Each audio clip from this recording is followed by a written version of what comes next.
Hey everyone, thank you so much for tuning into today's video. In today's video, I am using my Happy Planner. It is the monthly layout, and this is the front cover.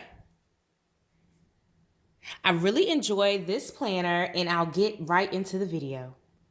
So I am planning for the month of March, and I specifically use this planner to help manage my business, my social media platforms, as well as my blog, Career Mom Community. I'll leave a link down to that platform below in the description box if you're interested. If you're a mom who's ambitious, looking to build your business or your career, I highly encourage that you connect with Career Mom Community.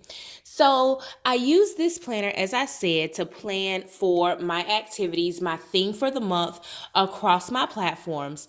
So in the month of March, I will be planning my content around Women's Day, International Women's Day, and then a lot of my content will be around women in leadership. So that's going to be my theme for Career Mom Community this month. So I like to set up my planner and my activities based around my cadence, my schedule, my theme. I also incorporate my YouTube channel into this planner as well. Now, I do not need the sections that come pre-filled in this planner where it has planning, watching, cooking, eating, etc. So I just cover it up with stickers. So I'll use this section to go into my theme for the month, how I want the aesthetics to flow across all of my platforms for the month of March. And then my monthly growth goals, I just covered that section up with a sticker, and I will write down my goals for the month for all of my platforms. For example, how many posts I want to have for my Facebook groups, how many posts I want to have or blog posts I want to have for my blog.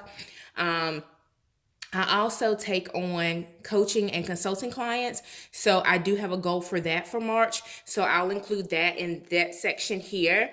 I will say my focus for the year has been around consistency, and I have really been dropping the ball a little bit with that. So for the month of March, I really want to focus on the monthly growth goals across my social media platforms.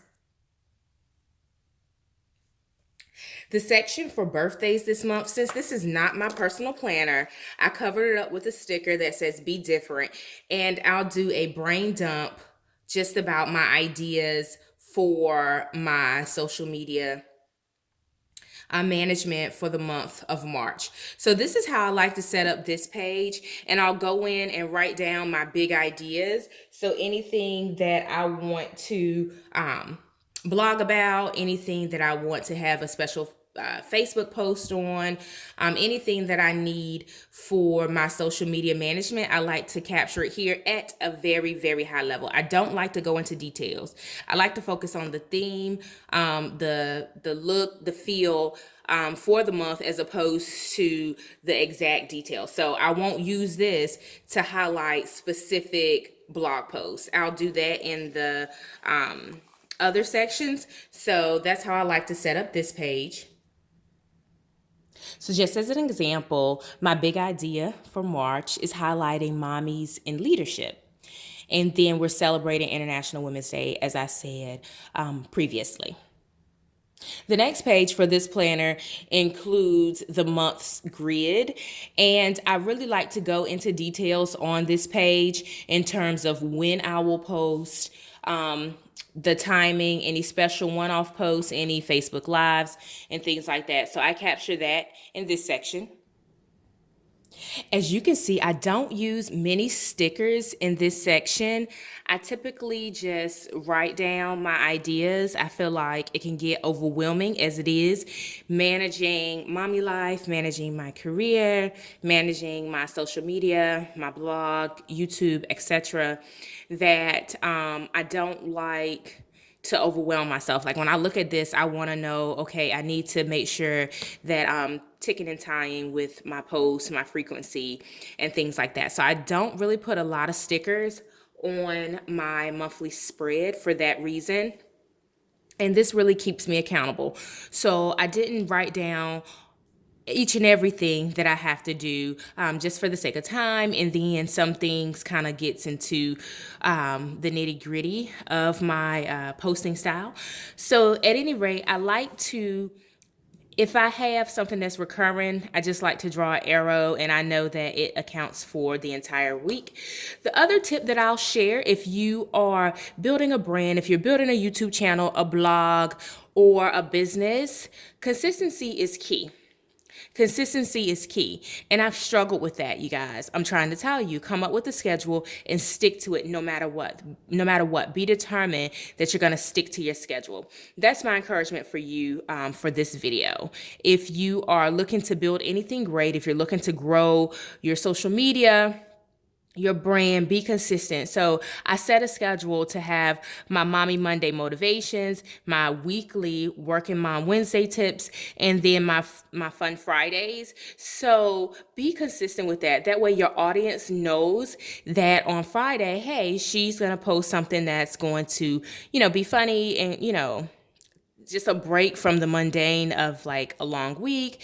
So make sure that you're consistent with your schedule. When you say you're going to do something, stick to it. Trust me, it'll help you to go far. The next section,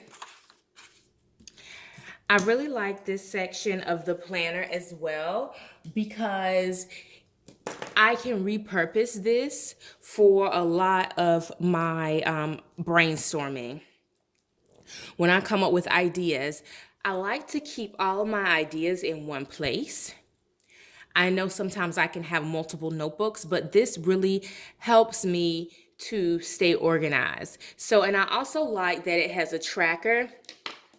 So for example, on the days where I have activities, I can go in and bubble the number just to indicate that the task was done.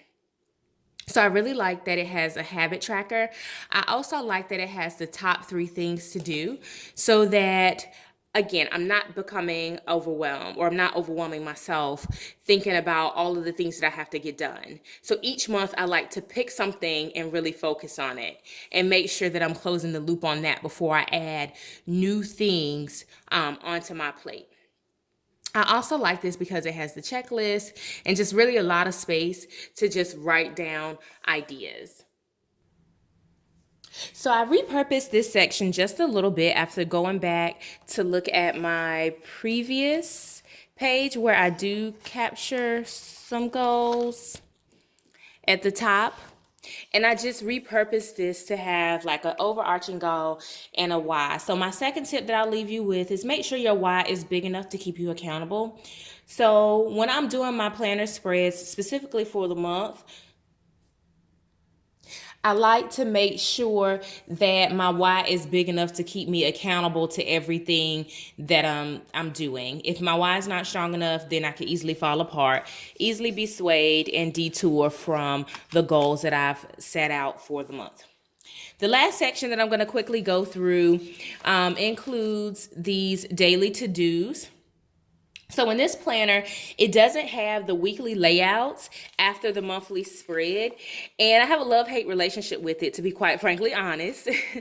Sometimes I do like being able to see my weekly view. And then it has a comprehensive notes section in the back. And then it moves on to the next month of April. And this is really cute. I really like that design. So in this section, I do rely heavily on my planner stickers, the Productivity Planner Pack, simply because I can repurpose some of the sections and I can have stickers as my headers so that I'm making the most out of the space. Because if I don't, then I just have bullet points everywhere and I don't know what the focus is for that section of task. So I'm going to use the stickers here to go in and capture some of my long-term goals and my short-term goals, and I'll write down what I want them to look like. After my goals, the section below that, I will use it to write down all of my blog posts for the week. So I'm really feeling how this is turning out this month. So on this side, I captured my must-do list. So each section will focus on something. So there are things that I have to take care of from a business perspective. I'm going to use this section for my newsletter ideas, and then this will be my just everyday checklist, just some space so that I can check off my activities. So this is how I've laid out these 2 pages to account for my newsletter, business, other ideas that may come up, a checklist, my blog, and then some long-term and short-term goals.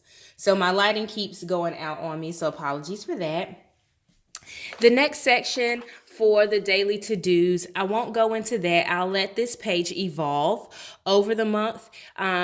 Sometimes I'll notice that my viewers on YouTube, my followers on social media through my Career Mom community platform or my personal Instagram will have questions. So sometimes I may add in an extra blog post or some extra content centered around those questions.